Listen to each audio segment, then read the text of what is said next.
வணக்கம் அன்றும் இன்றும் நேயர்களே. நான் சொன்னதெல்லாம் அப்படி திருப்பி சொல்லுங்க எல்லாரும். வணக்கம் அன்றும் இன்றும் நேயர்களே. வணக்கம் அன்றும் இன்றும் நேயர்களே. நாம இன்னைக்கு எங்க வந்திருக்கோம்? நாம வந்து கிருஷ்ணாரெட்டிபாளையம் வந்திருக்கிறோம். மீன் சமைக்கிறது. ஒரு கிளி மீன் சொல்லிட்டு ஒரு 4 கிலோவில் வந்து ஒரு மீன் வாங்கிட்டு வந்திருக்கோம். அந்த மீனை வந்து மாஸ்டர் நான் சொல்றதை திருப்பி சொல்லுவேன்னு சொல்றேன். நீங்க சொல்லு. 4 கிலோவில் மீன் வாங்கிட்டு கிளி மீன் வாங்கிட்டு வந்திருக்கோம். அந்த கிளி மீனை சமைச்சு ஒரே மீன் அப்படியே ஃபிஷ் ஃப்ரை அப்படியே சூப்பரா பண்ணிட்டு ஆனியன்லாம் போட்டு நம்மளே சாப்பிட போறோம். இன்னைக்கு யாருக்கும் கொடுக்க போறதில்ல. ஏன்னா நாங்க எப்ப பார்த்தாலும் எல்லாருக்குமே கொடுத்துட்டோம். இன்னைக்கு நாங்களே எங்க டீமோட சாப்பிட போறோம். வேற யாருக்கும் கொடுக்க போறது கிடையாது. சிறப்பா செஞ்சிடலாமா? கண்டிப்பா செய்யறோம். நல்லா பேசுறேன். நம்ம சொன்னது அப்படி சொன்னதை சொல்லுமா கிளி போல மாதிரி அட்டகாசமா சமைச்சு சூப்பரா சாப்பிட போறோம். சமைக்கிறது எப்படி வாங்க மக்களை பார்க்கலாம். வாங்க பார்க்கலாம். புதுசா வந்துருக்கிற ஆள் வந்து சொல்றதெல்லாம் திருப்பி சொல்லிட்டு இருக்காரு. 4.5 கிலோ மீன் சின்ன கத்தி இருக்குது. அது எப்படி வெட்ட போகுது? பெரிய கத்தி இருக்கு மச்சான். பெரிய கத்தி இருக்குடா. வாடா. அதான் பார்த்துட்டு இருந்தேன். இருக்கு.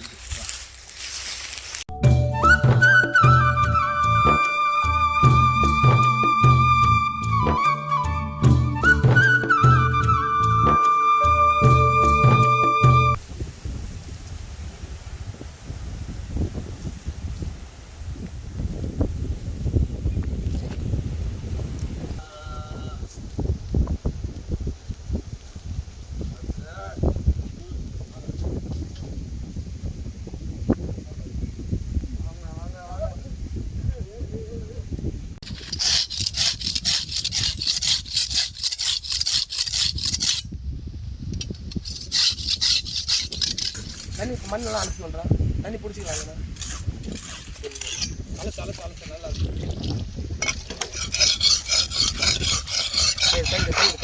ஊட்டு ஒரு மண் இருக்கு.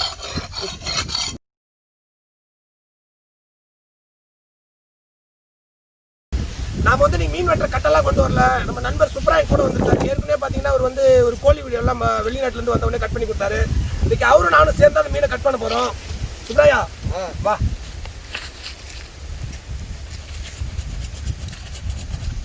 இப்படி பிடிச்ச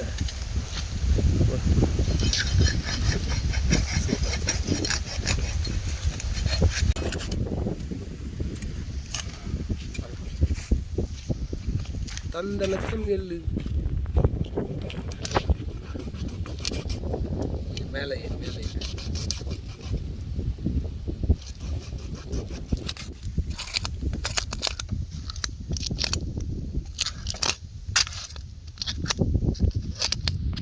ஒரு நிமிஷம் கட்டுறேன். ஒரு நிமிஷம் கட்டு சொல்கிறேன்.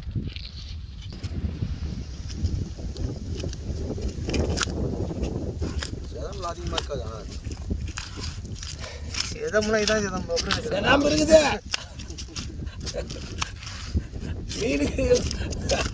மீன் வாயில நாக்கு இருக்குது. பல்லு இருக்குதா? ஐயோ ராமா.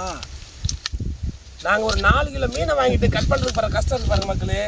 நமக்கு மீனெல்லாம் அவ்வளோ கட் பண்ண தெரியும். கட் பண்ணலாம் ஓரளவு சின்ன மீனை தான் கட் பண்ணலாம். இதுவும் வந்து கட்டெல்லாம் நாங்கள் கொண்டு வரல. சரி அப்படியே ஜாலியாக வந்தோம்.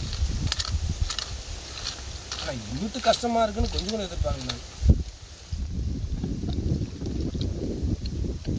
அவ்வளோதான். அதுதான் இருக்குது. உள்ள இது மட்டும் கிளீன் பண்ணி அவ்வளோதான். வேறு எதுவுமே பண்ண தேவை. அது புடிங்காட்டி கழிச்சு தண்ணி ஊற்றி கழுவ வேண்டியதான். அப்புறம் என்ன அப்படி விட்டு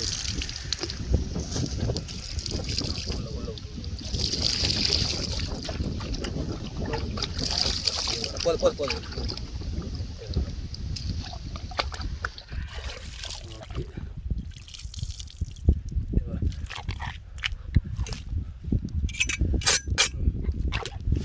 சூப்பராக க்ளீன் பண்ணியாச்சு. நம்ம என்ன பண்ண போகிறோம் அடுத்தனா சின்னதாக லேயராக போடுறோம். அப்போ தான் மசாலா உள்ளே சூப்பராக இறங்கும்.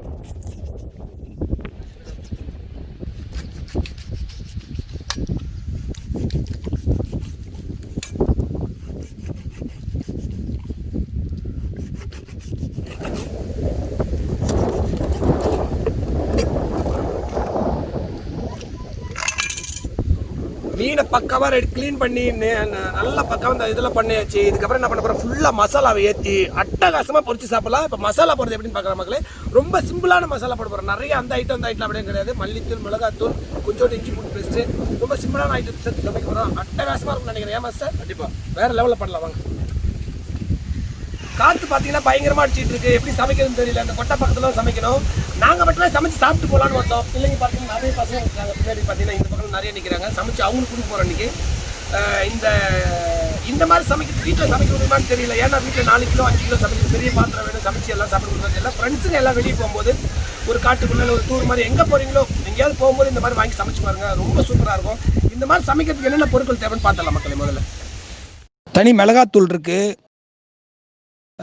கரம் மசாலா இருக்குது, மஞ்சப்பொடி இருக்குது, உப்பு இருக்குது, காஷ்மீரி பவுடர் இருக்குது, மல்லித்தூள் இருக்குது, இஞ்சி பூண்டு இருக்குது, கார்ன்ஃப்ளவர் இருக்குது, சிக்கல் ஆட்டினா சுத்தமான கடலை எண்ணெய் இருக்குது, கையில் 2 லெமன் இருக்குது. அட்டகாசமாக சமைக்கலாம். மீனுக்கு மசாலா ரெடி பண்ண போகிறோம். மசாலா ரெடி பண்ணுறதுக்கு முன்னாடி என்ன பண்ணணும்னு பார்த்தீங்கன்னா லெமன் ஜூஸ், அதாவது எலுமிச்சை சாறு இதில் முதல்ல ஆட் பண்ணியிருக்கேன். அப்போ தான் அந்த புளிப்பு தன்மைலாம் நல்லாயிருக்கும். இந்த கேப்பெல்லாம் கொஞ்சம் கொஞ்சம் ஊற்றிட்டிங்கன்னா ரொம்ப சூப்பராக இருக்கும். அந்த புளிப்பு காரம் இதெல்லாம் சேர்த்து வேறு லெவலில் இருக்கும். லெமன் போட்டாச்சு. லெமன் போட்டு மீன் அப்படியே தனியாக எடுத்து வச்சிடறோம் மக்களே. இது காட்டுப்பா. லெமன் போட்டு மீன் தனியாக எடுத்து வச்சாச்சு. இது வந்து கிட்டத்தட்ட ஒரு 1/2 மணி நேரம் ஊறணுமாச்சு மக்களே. லெமன் ஜூஸை போட்டு ஒரு 1/2 மணி நேரம் ஊறினதுக்கப்புறம் நம்ம வந்து மசாலா ஆட் பண்ணிக்கலாம். இப்போ மசாலா ரெடி பண்ண போகிறோம்.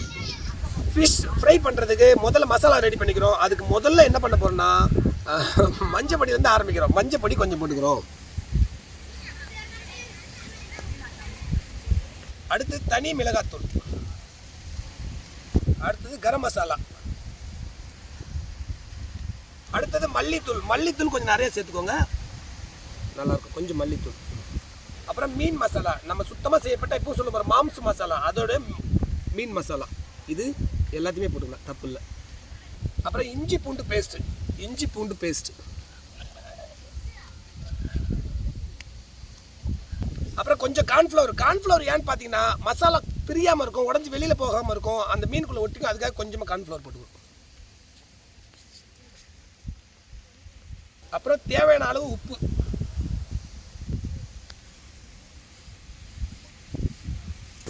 உப்பு தேவை. எல்லா மசாலா போட்டாச்சு. மசாலா போட்டு நம்ம வந்து தண்ணி ஊற்றி மிக்ஸ் பண்ணல, நம்ம வந்து ஆயில் ஊற்றி மிக்ஸ் பண்ணுறோம். சுத்தமான கடலை எண்ணெய், செக்குலால் கண்ணை ஆயில் ஊற்றி மிக்ஸ் பண்ணிக்கிறோம்.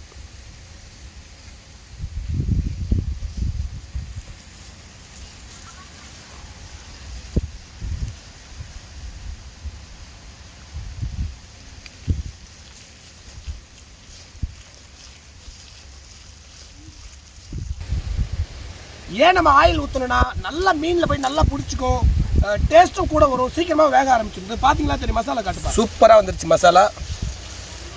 கொஞ்சம் கூட வானலில் ஒட்டாது. இந்த பாருங்க.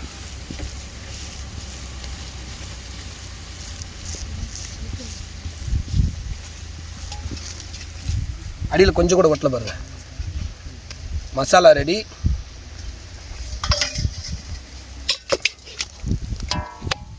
என்ன எடுக்கிறோம்?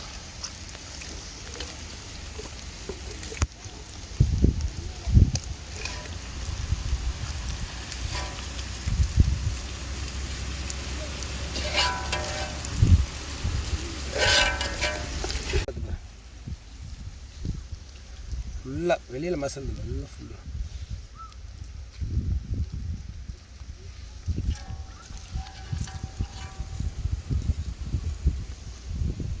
மசாலா அட்டகாசமாக போட்டாச்சு. உப்பு பதம் எல்லாமே சூப்பராக இருக்குது. அப்படியே இன்னும் பொரிக்காமல் பார்க்கறதுக்கு அவ்வளோ டேஸ்ட்டாக இருக்குது. நம்ம என்ன பண்ண மசாலா போட்டு வெயிலில் ஒரு 1/2 மணி நேரம் வச்சுன்னு வைங்களேன். இந்த எல்லாம் அந்த வெயிலுக்கும் அந்த மசாலாவுக்கு உள்ளே ஃபுல்லாக இறங்கிடும். இறங்கினதுக்கப்புறம் அடுப்பத்தை வச்சு போட்டிங்கன்னா சூப்பராக இருக்கும். நம்ம என்ன பண்ணுறப்ப அப்படியே வானலோடு எடுத்து போய்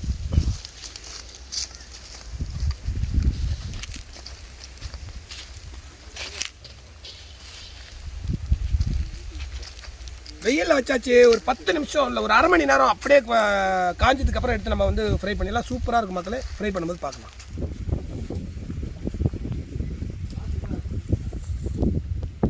மீன் வந்து மசாலா போட்டு வெயிலில் வச்சு 1/2 மணி நேரம் மேலே ஆயிடுச்சு மக்களே. நம்ம எடுத்து சமைக்க ஆரம்பிச்சிடலாம். 1/2 மணி நேரம் ஆயிடுச்சு. இது பாருங்க, பார்த்தீங்கன்னா வேறு லெவலில் வந்து போச்சு.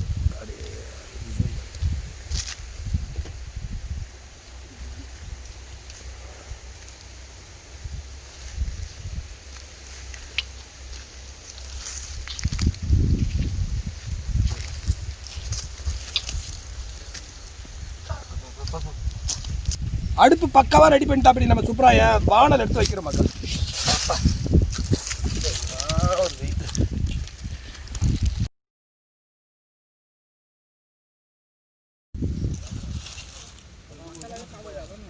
அடுப்பத்த வச்சிடும் மக்களே, அடுப்பத்த வச்சிடுறோம்.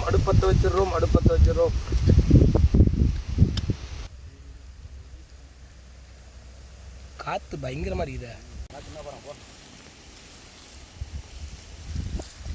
புறாயா அடுப்பு நல்லா இருக்கு, மேலே பிடிச்சி போகுது, மேலே கூரை விடு. நாங்கள் நிறைய லொக்கேஷன் பார்த்த மக்களே, லொக்கேஷன் வந்து செட் ஆகும், நிறைய காற்று அடிக்குது. அதனால தான் அந்த வீடு மரங்க ஒரு கொட்டா, இது பம்பு செட் ஆக்சுவலி. அதனால தான் அங்கே வந்து சமைக்கிறோம். சுத்தமான செக்கில் அண்ணன் கடல் எண்ணெய் ஊற்றுறோம்.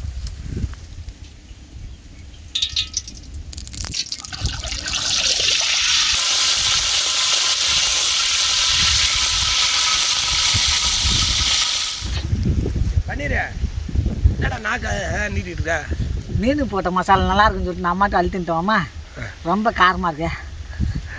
தண்ணி குடி கடையில் இந்த பக்கம் ஒன்று என்ன பண்ண தண்ணி கொடுறா, அவனுக்கு தண்ணி கொடுற. டேய் இருந்தால் தானே கொடுக்குறது, எங்கேயுமே இல்லையா? தண்ணி போய் எடுத்துட்டு வா. கையெல்லாம் என்ன இருக்குது? முதல்ல அந்த சாந்து தான் இதெல்லாம் என்ன பண்ணுறது பாருங்க மக்களே. மீனுக்கு போட்ட மசாலா சாந்து எடுத்து தின்னுட்டு, மாங்காய் தொட்டு தின்னுட்டு, மாங்காய் விளையாடி பிஞ்சு தொட்டு தண்ணியா? ஐயோ போ போ போ. கையோ தண்ணி கரண்ட் வந்துட்டா பாடுறா. வா கரண்ட் வந்துட்டா பார்த்து. கரண்ட் வந்துட்டா. சுத்தமான செக்கில் ஆடுன கடலை எண்ணெய் ஊற்றிருக்கோம். 3 லிட்டர் ஊற்றிருக்கோம். நல்லா எண்ணெய் சூப்பராக சூடு ஏறி போச்சு. அப்படியே மீன் இறக்கணும்.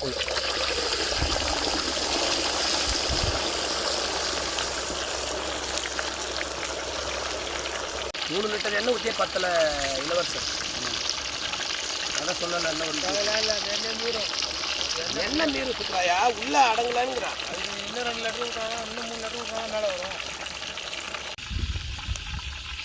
இந்த மாதிரி பெரிய மீன் பொரிக்கும் போது பார்த்தீங்கன்னா ரொம்ப ஹெவி அனல் வைக்காதீங்க. சிம்மில் வைக்கிற மாதிரி, வீட்டில் பண்ணுற மாதிரி சிம்மில் வைக்கிற மாதிரி கொஞ்சமாக வச்சிங்கன்னா மீன் வந்து ஈவனாக வெந்து எடுக்கிறதுக்கு வசதியாக இருக்கும். நீங்கள் வந்து ரொம்ப ஹெவியாக எண்ணெய் நிறைய சூடான பிறகு போட்டிங்கன்னா ஒரு பக்கம் கருகிடும். அதனால் கொஞ்சமாக அனல் வச்சுடுங்க. பக்குவமாக வச்சு அனல் வச்சிங்கன்னா பக்காவாக வெந்து போய்டும் மக்கள்.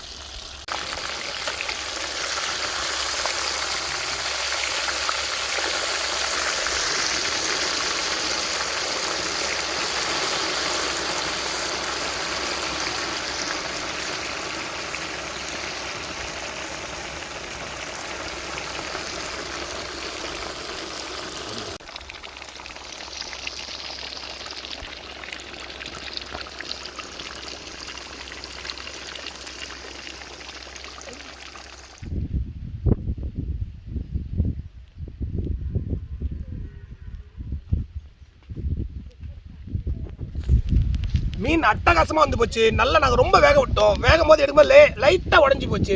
இது இன்னும் கொஞ்சம் முன்னாடி எடுத்துருந்தீங்கன்னா வேற லெவலில் இருந்திருக்கும். ஆனால் நாங்கள் நல்லா வேகணும், ஏன்னா 4 கிலோ மீன் நல்லா வேகணும்னு சொல்லிட்டு இருக்கோம். இதை பாருங்க, அப்படி எடுக்கும்போது பூ மாதிரி வருது, சோறு மாதிரி இருக்குது.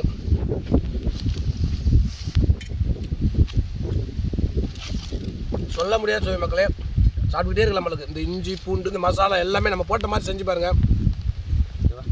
தம்பி சாப்பிட்டு வந்துடா, சாப்பிட்டு வரா. ஒரு இலையில வச்சுக்குவாங்க அவங்களுக்கு. சாப்பிட்டு பாரு, சாப்பிட்டு எப்படி இருக்கு? டேஸ்டா இருக்குதா? சூப்பரா சூப்பரா. என்ன மீன் எப்படி இருந்தது? சூப்பரா இருந்தது. அப்படியே நீ சொல்ற எப்படி இருந்தது மீன்? நல்லா இருந்துச்சு. மீன் சூப்பரா இருக்கு. எப்படி இருக்கு பன்னீர்? சூப்பரா இருக்குமா, அட்டகாசமா இருக்கு. வீட்டில் நீங்களும் இதே மாதிரி செஞ்சு பாருங்க. தொடர்ந்து எங்க நிகழ்ச்சி பார்க்கணும்னா எங்களுடைய அன்றும் இன்றும் சேனலை லைக் பண்ணுங்க, ஷேர் பண்ணுங்க, கமெண்ட் பண்ணுங்க. மறந்துடாம சப்ஸ்கிரைப் பண்ணுங்க. சொல்லு, சப்ஸ்கிரைப் பண்ணுங்க. ஆமா, மறந்துடாம சப்ஸ்கிரைப் பண்ணுங்க. அடுத்த ஒரு சிறப்பான வீடியோவில் சந்திக்கலாம் மக்களே. நன்றி, வணக்கம்.